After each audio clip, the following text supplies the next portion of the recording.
നമസ്കാരം. US-ഇറാൻ യുദ്ധത്തെ തുടർന്ന് കുവൈറ്റ് രാജ്യാന്തര വിമാനത്താവളത്തിന്റെ പ്രവർത്തനം തടസ്സപ്പെട്ടു.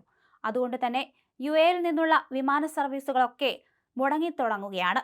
റോക്കറ്റ് ഡ്രോൺ ആക്രമണങ്ങളെ തുടർന്ന് കുവൈറ്റിലെ വ്യോമഗതാഗതം താൽക്കാലികമായി നിർത്തിവെച്ച സാഹചര്യത്തിലാണ് ഇത്തരത്തിൽ വിമാന കമ്പനികൾ സർവീസുകൾ റദ്ദാക്കുകയോ പുനഃക്രമീകരിക്കുകയോ ചെയ്തത്. ദുബായിൽ നിന്നുള്ള എമിറേറ്റ്സ് ശനിയാഴ്ചയും ഞായറാഴ്ചയും അവരുടെ ഭൂരിഭാഗം കുവൈറ്റ് സർവീസുകളും റദ്ദാക്കി. ഇന്നലെ ഉച്ചയ്ക്ക് ശേഷം പുറപ്പെടേണ്ടിയിരുന്ന EK-857 വിമാനവും അതിന്റെ മടക്ക സർവീസായ EK-858 റദ്ദാക്കിയിരുന്നു.